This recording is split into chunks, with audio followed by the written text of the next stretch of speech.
Bismillahirrahmanirrahim. Innal hamdalillah nahmaduhu wa nasta'inuhu wa nastaghfiruhu wa na'udzu billahi min syururi anfusina wa min sayyiati a'malina may yahdihillahu fala mudhillalah wa may yudhlil fala hadiyalah. Asyhadu an la ilaha illallah wahdahu la syarikalah wa asyhadu anna Muhammadan abduhu wa rasuluh.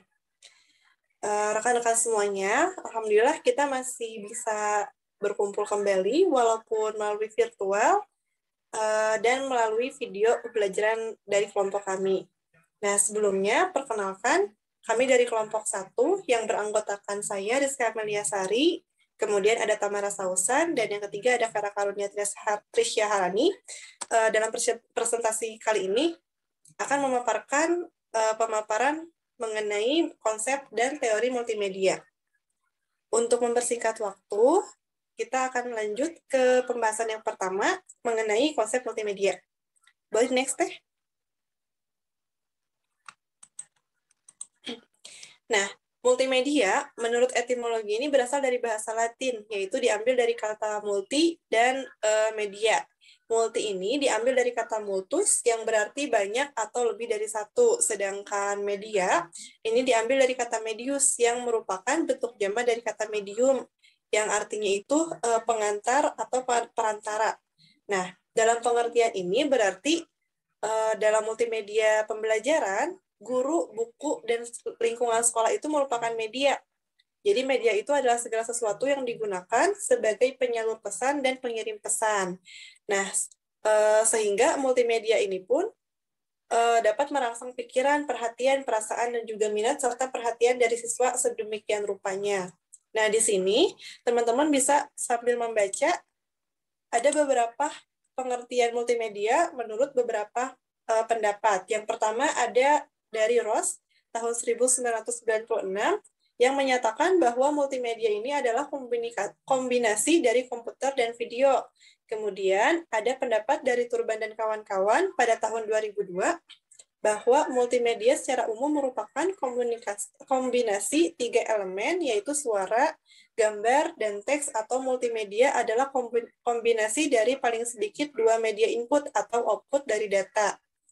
Nah, media ini tuh dapat audio, animasi video, teks, grafik, dan juga gambar. Jadi multimedia ini termasuk dari gabungan-gabungan media lainnya ya. Nah, kemudian pendapat yang ketiga, menurut Robin dan Lydia pada tahun 2001, mereka berpendapat bahwa multimedia ini merupakan alat yang dapat menciptakan presentasi yang dinamis dan interaktif yang mengkombinasikan teks, grafik, animasi, audio, dan gambar video. Nah, yang keempat, ada menurut Hofstadter pada tahun 2001, yang menyatakan bahwa multimedia ini adalah pemanfaatan komputer untuk membuat dan menggabungkan teks, grafik, audio, gambar bergerak dengan menggabungkan link dan tool yang memungkinkan pemakai melakukan navigasi, berinteraksi, berkreasi, dan berkomunikasi. Jadi, dari keempat pendapat ini, disimpulkan bahwa multimedia itu bisa diartikan sebagai kombinasi dari beberapa elemen berupa suara, gambar, teks, dan lain-lainnya. Nah, selanjutnya ada elemen-elemen dari multimedia sendiri. Boleh di next teh?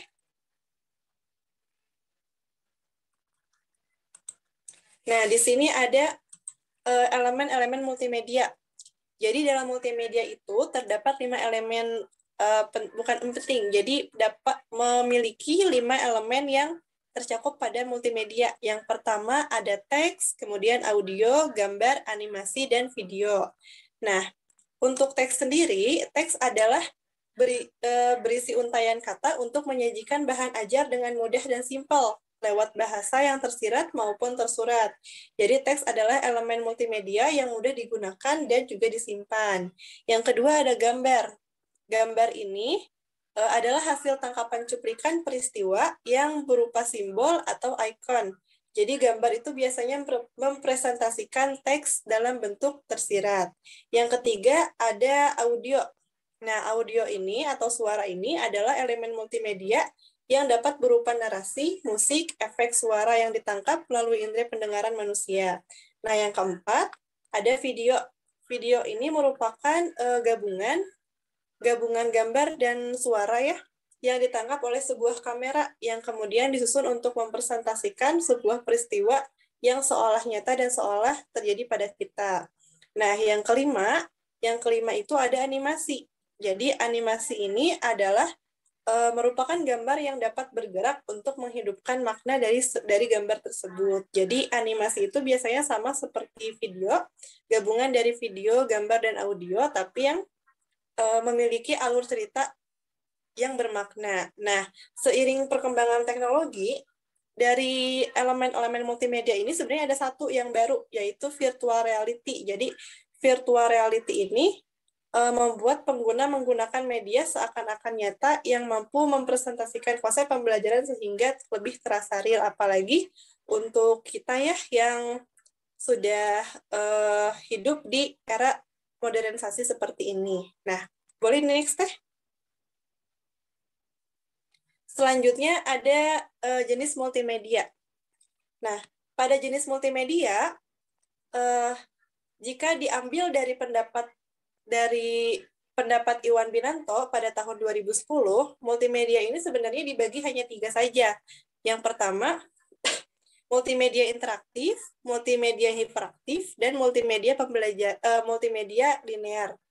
Nah, tapi jika kita melihat ke jenis multimedia lainnya, termasuk kepada multimedia pembelajaran, maka sedikitnya ada 9 jenis multimedia. Di antaranya multimedia interaktif, multimedia hiperaktif, multimedia linear, kemudian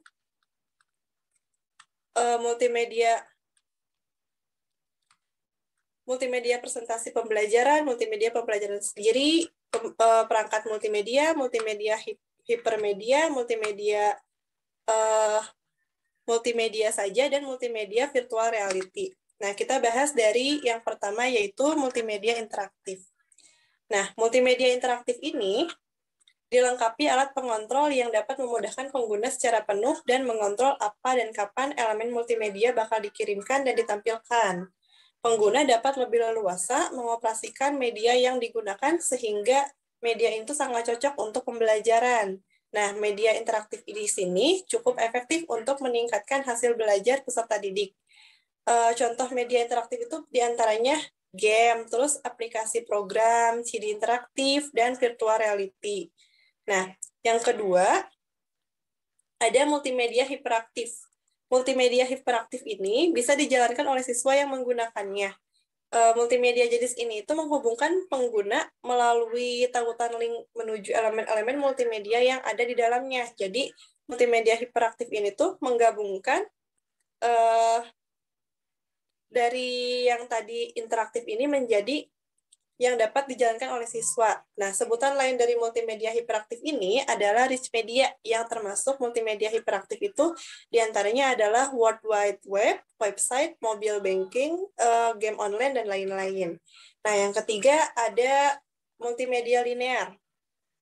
Multimedia linear ini berbeda dengan dua jenis multimedia yang sebelumnya, berbeda dengan multimedia interaktif dan hiperaktif. Jadi, multimedia linear ini mempunyai alat kan yang kalau tadi yang multimedia interaktif dan hiperaktif itu mempermudah menghubungkan dengan pengguna. Nah, tapi kalau media linear ini justru tidak mempunyai alat pengontrol. Jadi jika dilihat dari kemudahannya akan lebih mudah multimedia interaktif dan hiperaktif dibanding linear ini. Nah, yang keempat ada multimedia presentasi pembelajaran. Multimedia presentasi pembelajaran merupakan alat bantu bagi guru yang digunakan untuk menyajikan materi pembelajaran di depan kelas untuk sistem pembelajaran di kelas. Nah, tetapi tidak menggantikan peran guru secara keseluruhan dalam mengajar. Jadi, multimedia presentasi pembelajaran ini hanya sebagai perantara untuk membantu mempermudah proses pembelajaran sang guru saja, ya. Seperti itu. Nah, yang kelima ini ada multimedia pembelajaran sendiri. Multimedia pembelajaran sendiri merupakan media yang dapat dimanfaatkan secara mandiri oleh peserta didik atau siswa tanpa bantuan guru. Multimedia pembelajaran sendiri ini mengkomunikasikan pengetahuan dan fitur-fitur yang terdapat di dalamnya serta dilengkapi simulasi dan ujian dalam pemecahan suatu masalah. Nah, contoh dari multimedia pembelajaran sendiri ini, salah satunya adalah Makromedia, Outerwear, dan Adobe Flash. Nah, yang keenam ada, boleh next dulu Teh. Nah, yang keenam ada perangkat multimedia. Perangkat multimedia yang digunakan untuk menunjang presentasi menggunakan multimedia dalam pembelajaran. Yang termasuk perangkat multimedia ini tuh seperti CD-ROM, kemudian kaset, audio, gambar, tadi cetak, serta transparansi overhead. Nah, kemudian yang ketujuh ada multimedia hipermedia. Multimedia hipermedia ini merupakan kepanjangan dari hypertext. Nah, hypertext ini tuh dokumen yang terdiri dari teks, audio, info visual yang disimpan dalam komputer. Contoh dari hipermedia ini tuh kalau yang saat ini digunakan tuh biasanya sebuah link terhadap sebuah web gitu. Jadi link yang terhubung pada sebuah web. Nah, yang kedelapan ada multimedia. Sistem pembelajaran interaktif merupakan sistem pengiriman atau perlindungan pelajaran yang direkam secara visual, nada, dan bahan video yang disajikan di bawah pemeriksaan komputer. Nah, yang kesembilan adalah multimedia virtual reality. Nah, multimedia virtual reality ini atau realitas maya adalah jenis multimedia yang digunakan oleh pengguna untuk berinteraksi dalam suatu lingkungan yang ada di dunia maya yang disimulasikan oleh komputer. Nah, untuk konsep multimedia seperti pengertian, juga elemen dan jenis, mungkin sekian, dan selanjutnya nanti akan dijelaskan mengenai penyajian, alat membuat multimedia, dan sebagainya yang akan disampaikan oleh Teh Vera. Kepada Teh Vera, saya persilahkan. Baik, sebelumnya terima kasih banyak kepada moderator telah memberikan saya kesempatan untuk menyampaikan materi. Boleh di next, Teh. Di sini saya akan menyampaikan penyajian multimedia. Nah, penyajian multimedia ini terbagi dalam dua bagian. Yang pertama ada sistem interaktif, yang kedua ada sistem looping atau presentasi. Nah, kedua sistem ini memiliki tiga komponen yang sama, yakni media penayangan, media penyimpanan, dan lokasi penayangan. Di sini saya akan bahas tiga komponen tersebut. Yang pertama dari sistem interaktif dulu. Sebelumnya, sistem interaktif ini merupakan suatu sistem informasi yang dikemas dengan sistem menu. Nah, dengan sistem ini, pengguna dapat berinteraksi langsung dengan komputer untuk memperoleh informasi yang dibutuhkan dengan menggunakan berbagai cara, yaitu layar sentuh, gerakan mouse maupun penekanan tombol keyboard. Tiga komponen utamanya. Yang pertama ada media penayangan. Media penayangan dalam sistem interaktif ini menggunakan seperangkat komputer multimedia lengkap dengan CD-ROM drive, sound system, monitor layar sentuh, maupun monitor SVGA biasa. Dan apabila diperlukan itu tayangan sistem ini dapat dilakukan ke layar lebar menggunakan large screen proyektor ataupun ke layar televisi. Lalu komponen yang kedua ada media penyimpanan. Nah, hasil pengolahan data angka, teks, gambar, animasi, live, dan suara atau narasi yang sudah berupa suatu sistem informasi multimedia ini, selain dapat disimpan ke dalam media penyimpanan berupa hard disk komputer, juga dapat disimpan atau dikonversi ke dalam CD-ROM yang siap sentuh atau di playback pada komputer multimedia lain. Lalu yang ketiga, ada lokasi penayangan. Nah, sistem ini di dalam aplikasinya ini sangat tepat bila ditempatkan di lobi depan pada saat acara pelatihan. Lalu yang kedua ada sistem looping atau presentasi. Nah, sistem looping atau presentasi ini yakni yang penyampaiannya menggunakan sistem looping dapat digunakan untuk penyampaian informasi satu arah kepada pengguna secara terus-menerus dan berulang-ulang. Tiga komponennya, yang pertama ada media penayangan. Media yang digunakan ini selain komputer, juga dapat memanfaatkan saluran televisi, video player, VCD player, dan yang lainnya yang kini telah banyak digunakan baik untuk keperluan bisnis maupun keperluan rumah tangga untuk menayangkan sistem informasi multimedia. Lalu yang kedua ada lokasi penayangan. Nah, agar penyampaian sistem ini lebih informatif, terutama dalam suatu presentasi di suatu pertemuan ataupun pada suatu acara pameran, serta memberikan kesan eksklusif. Penayangan informasi ini sebaiknya diproyeksikan ke layar lebar dengan menggunakan large screen projector dengan dilengkapi sound system yang memadai. Lalu yang ketiga ada media penyimpanan. Nah, hasil akhir selain dapat disimpan ke dalam hard disk dan CD-ROM, penyimpanan ini juga dapat dikonversikan ke dalam video CD, pita kaset, video format Betamax maupun HPS. Boleh di next, Teh?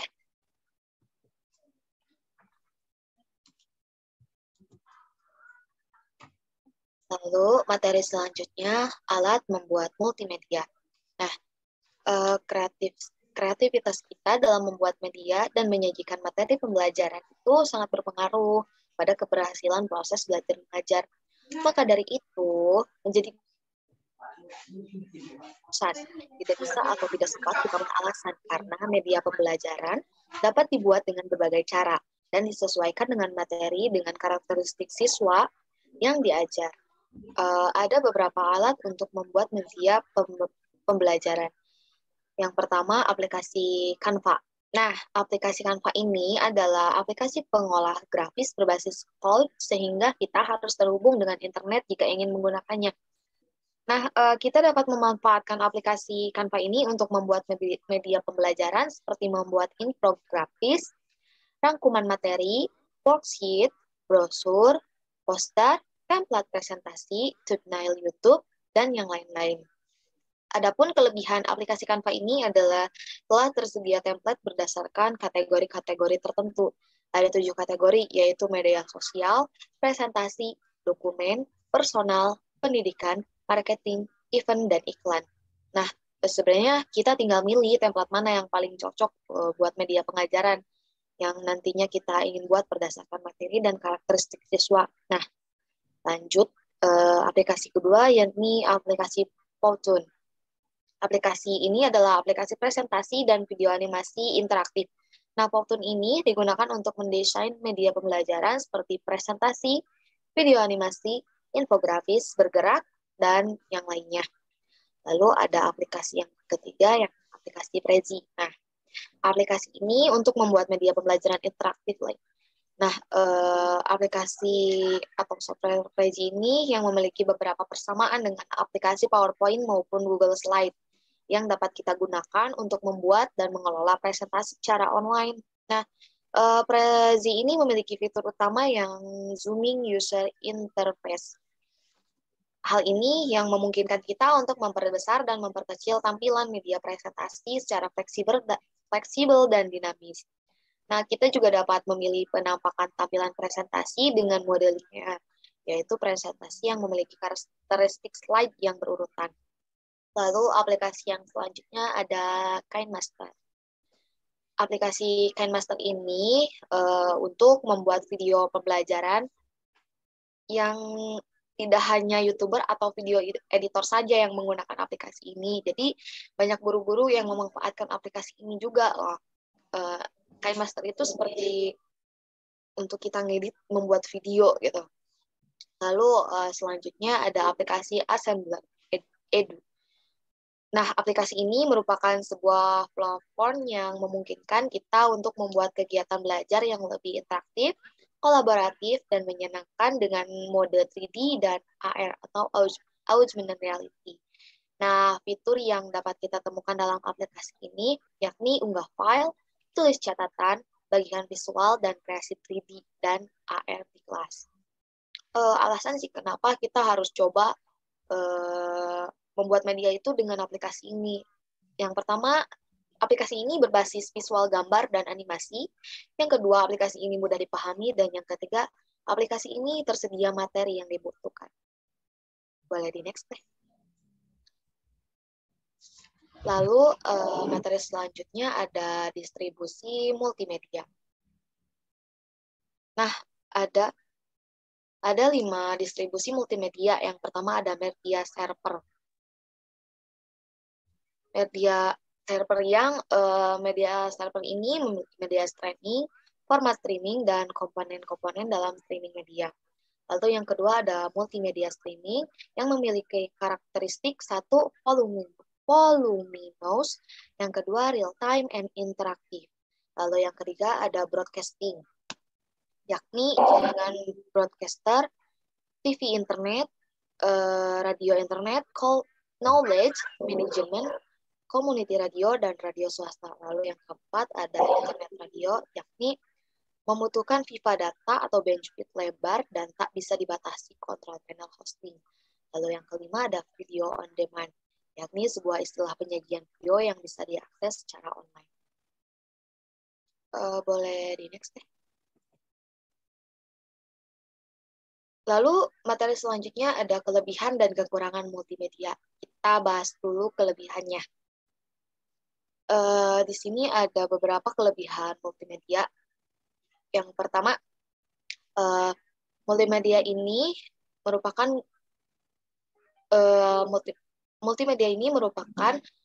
kita yang melihat itu menjadi apa sih? Jadi terfokus gitu istilahnya, atau multimedia ini menarik perhatian gitu karena manusia memiliki keterbatasan pada daya ingat. Lalu selanjutnya ada kelebihan dengan media alternatif dalam penyampaian pesan karena multimedia ini diperkuat dengan teks, suara, gambar, video, dan animasi. Lalu meningkatkan kualitas penyampaian informasi dan interaktif. Nah, lalu kita akan bahas kekurangannya. Kekurangan multimedia ini adalah desain yang buruk akan menyebabkan kebingungan dan kebosanan atau pesan yang tidak tersampaikan dengan baik. Jadi desain itu sangat penting gitu sebenarnya. Lalu ada kendala bagi orang yang memiliki terbatas seperti secara fisik. Lalu ada tuntunan terhadap spesifikasi komputer yang memadai. Nah, kelebihan dan kekurangan dari multimedia sendiri itu adalah karena faktor dari manusianya sendiri. Seperti halnya pembuat multimedia sendiri dikarenakan kekurangan manusia sendiri karena mendapatkan sesuatu.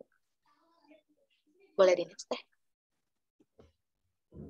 Lalu materi selanjutnya ada pemanfaatan multimedia. Nah, pemanfaatan multimedia ini dalam pembelajaran memiliki aspek kelebihan. Antara lain, yang pertama ada memungkinkan terjadinya interaksi siswa dan materi pelajaran. Yang kedua, ada proses belajar secara individual sesuai kemampuan siswa. Yang ketiga, menampilkan unsur audiovisual dan langsung memberikan umpan balik. Dan yang terakhir, menciptakan proses belajar yang berkesinambungan.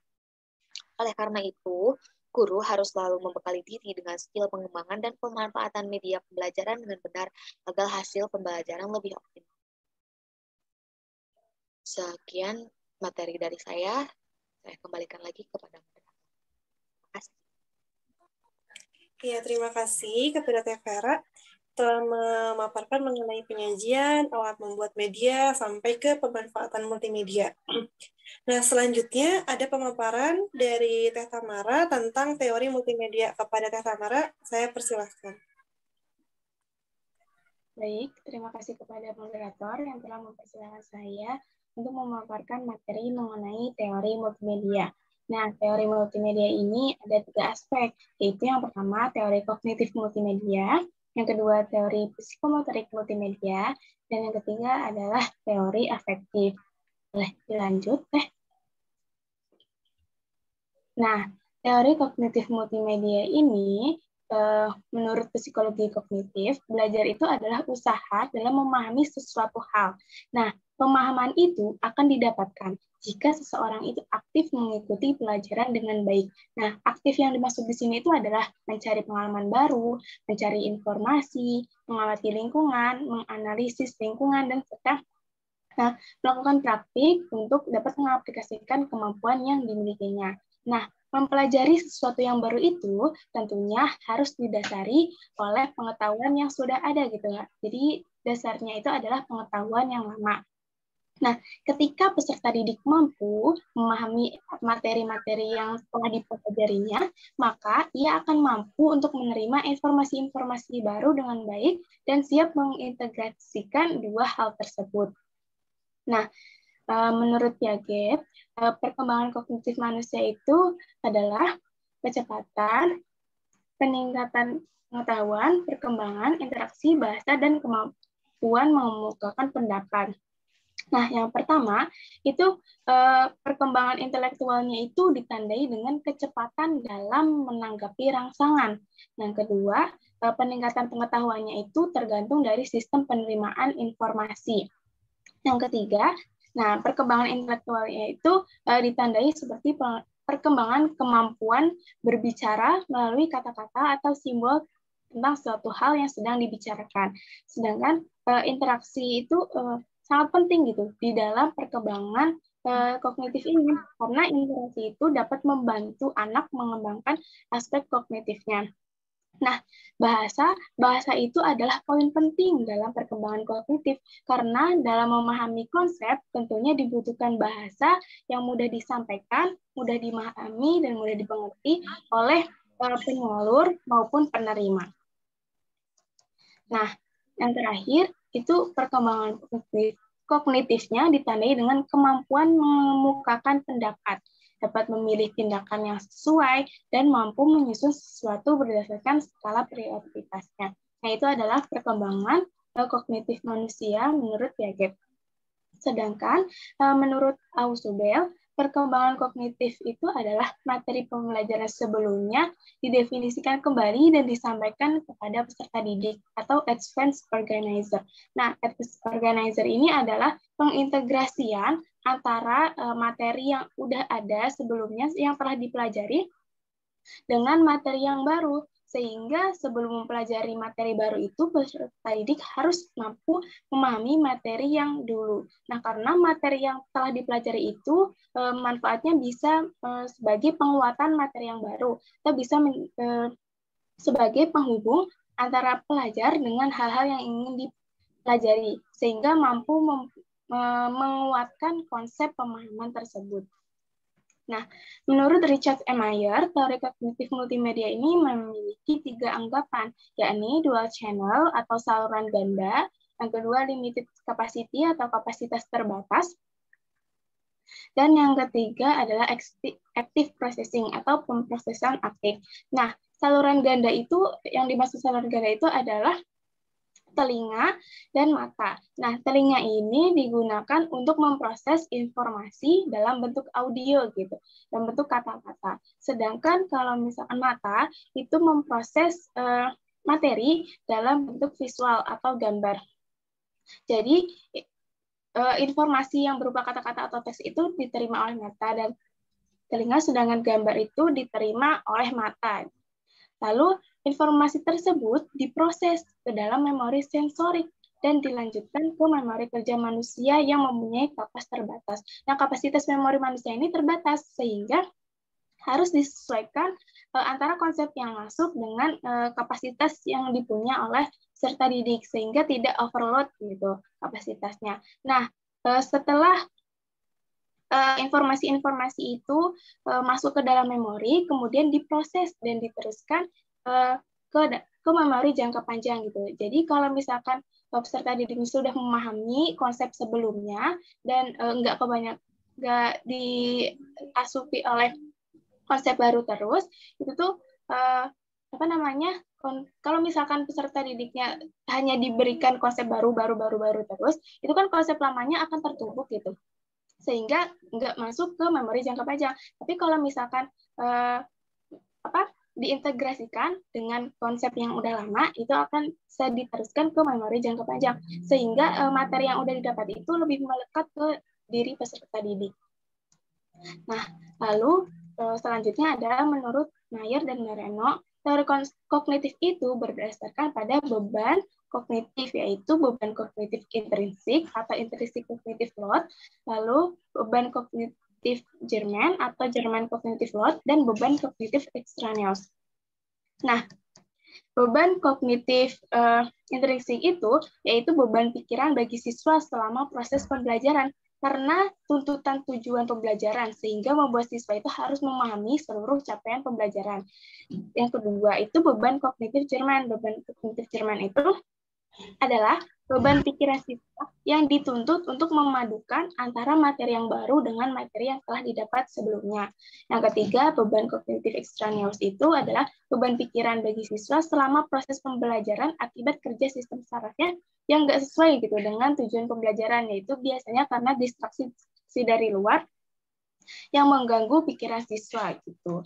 Nah, sebagai seorang pendidik, itu tantangannya yang harus dihadapi dalam meningkatkan perkembangan kognitif peserta didik, itu harus bisa mengurangi beban kognitif ekstraneus, mengelola kognitif intrinsik, dan meningkatkan aktivitas kognitif Jerman. Nah, kalau misalkan ketiga hal itu bisa direalisasikan, pembelajaran itu akan dicapai secara optimal. Boleh dilanjut slide-nya. Nah, selanjutnya ada teori kognitif menurut Brunner. Nah, teori kognitif menurut Brunner itu ada 3, yaitu tahap enaktif, tahap ikonik, dan tahap simbolik. Nah, tahap enaktif itu artinya peserta didik itu harus secara aktif menggunakan benda-benda konkret atau nyata gitu. Jadi pembelajaran menggunakan benda konkret. Nah, tahap ikonik itu penyampaian materi disampaikan dalam bentuk visual atau gambar yang menggambarkan kegiatan yang nyata seperti pada tahap enaktif. Sedangkan tahap simbolik penyampaian materinya itu melalui simbol-simbol untuk mampu mendefinisikan kata-kata yang sulit dipahami, biasanya menggunakan rumus. Lalu menurut Anderson dan Cardwell, aspek kognitif itu ada 6, yakni mengingat, mengerti, memakai atau menerapkan, menganalisis, menilai, dan mencipta. Nah, mengingat itu artinya peserta didik mengembalikan dan meningkatkan ingatan atas materi yang telah disajikan dalam bentuk video, gambar, ataupun audio. Nah, sedangkan mengerti itu peserta didik mampu mengambil pelajaran melalui komunikasi lisan, tulisan, maupun grafis, dan memahami sesuatu yang telah diingatnya kembali. Lalu memakai atau menerapkan, peserta didik itu mampu memvisualisasikan ide-ide, metode-metode, rumus-rumus, dan teori ke dalam keadaan yang nyata gitu atau konkret. Contohnya itu seperti peserta didik mampu menerapkan konsep matematika ke dalam dunia nyata. Nah, sedangkan menganalisis, peserta didik itu mengelompokkan materi ke dalam unsur-unsurnya dan menentukan hubungan antara materi dan unsur-unsur tersebut gitu. Yang kelima yaitu menilai, mengevaluasi. Peserta didik mampu mengevaluasi atau memberikan penilaian berdasarkan kriteria tertentu.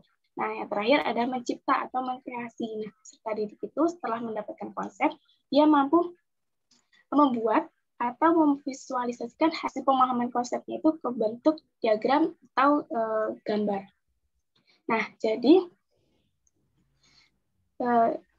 terus tujuan pembelajaran berbasis multimedia dalam ranah kognitif ini adalah sebagai penguatan materi gitu. Yang kedua adalah meningkatkan kemampuan analisis berpikir. Yang ketiga memperoleh informasi yang baru. Yang keempat menerima informasi yang baru. Dan yang selanjutnya adalah menstimulus kerja otak.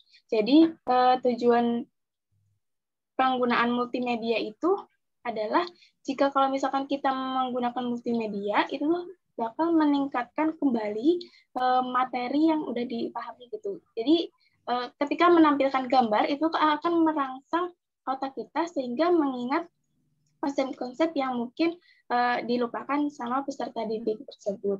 Jadi otaknya akan distimulus untuk mengembalikan materi-materi sehingga dapat integrasikan dengan materi yang baru, jadi siap gitu untuk menerima materi yang baru. Boleh dilanjut deh.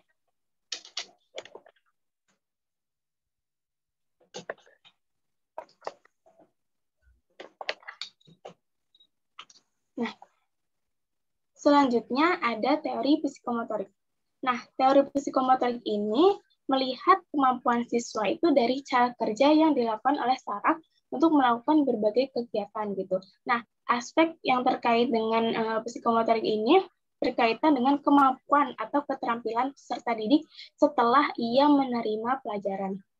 Nah, keterampilan atau psikomotorik ini bukan dimaknai sebagai bergeraknya otot gitu, otot tubuh, tapi pergerakan itu adalah suatu keterampilan yang terkoordinasi sehingga mampu menunjukkan sikap yang teratur dan terampil. Nah, aspek psikomotorik ini juga berkaitan dengan aspek kognitif, karena ketika peserta didik itu mendapatkan sesuatu hal yang baru dan ia memahaminya secara kognitif, kemudian ia tuh mengemukakan hal tersebut dengan perilakunya secara kreatif dan inovatif. Dan kreatif dan inovatif ini termasuk ke dalam aspek yang psikomotoriknya. Jadi ketika ia mampu mempraktekkan apa-apa yang telah diterimanya setelah proses pembelajaran, artinya belajar psikomotorik. Nah, hasil nyata dari pembelajaran psikomotorik itu yang pertama, peserta didik mampu menuliskan materi yang didapat selama pembelajaran. Jadi bisa menuliskan kembali materi yang sudah dia dapat. Yang kedua, peserta didik itu bertanya kepada pendidik di luar jam pembelajaran aktif gitu. Dengan bertanya. Lalu yang ketiga, mencari sumber lain yang berkaitan dengan materi pembelajaran. Jadi peserta didik itu enggak monoton mengandalkan gurunya saja dalam proses penerimaan informasi, tapi dia juga aktif untuk mencari sumber lain untuk menguatkan pengetahuannya. Yang keempat, aktif menjelaskan kepada teman sekelasnya, saudaranya, atau anggota masyarakat sekitar. Nah, jadi psikomotorik ini diharapkan peserta didik itu mampu menjelaskan kepada teman-teman di lingkungan sekitarnya. Selanjutnya, di next. Nah, hasil belajar dalam ranah psikomotorik menurut Dev itu yang pertama adalah imitasi. Imitasi itu adalah meniru gitu. Perilaku meniru adalah sesuatu yang pernah dilakukan oleh orang lain gitu. Misalkan peserta didik itu menirukan gurunya dalam menggunakan metode penyelesaian masalah. Nah, yang kedua adalah manipulasi. Manipulasi itu tahap bertindak dengan mengingat apa yang telah dipelajari. Misalkan, peserta didiknya dapat mengerjakan soal matematika hanya berdasarkan petunjuk gurunya aja gitu. Terus yang ketiga adalah presisi. Nah, presisi ini artinya menyempurnakan suatu tugas dengan tepat.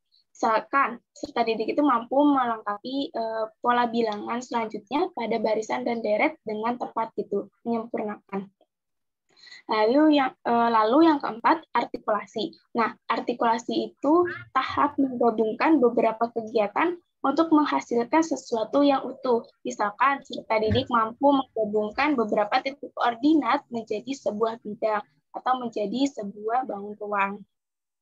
Lalu yang kelima yaitu naturalisasi. Naturalisasi itu mengembangkan kinerja dengan tepat tanpa banyak berpikir.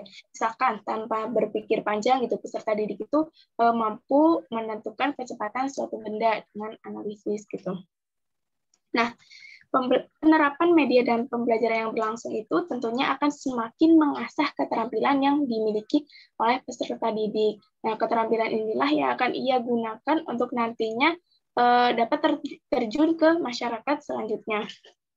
Jadi, tujuan menggunakan media pembelajaran gitu, misalkan menggunakan video gitu, itu tuh mampu, kalau video itu kan menayangkan contoh gitu. Nah, peserta didik itu mampu mengikuti contoh tersebut dan mampu menilai gitu, apakah contoh tersebut layak atau tidak gitu. Nah, diharapkan dalam pembelajaran itu menurut teori psikomotorik, peserta didik itu dapat aktif selama proses pembelajaran karena media itu dapat membantu mengkomunikasikan hal-hal yang abstrak gitu, membantu interaksi antara siswa maupun antar siswa dengan siswa maupun antar siswa dengan guru. Yang kedua adalah kreatif. Peserta didik itu diharapkan mampu bertindak dan berpikir secara kreatif.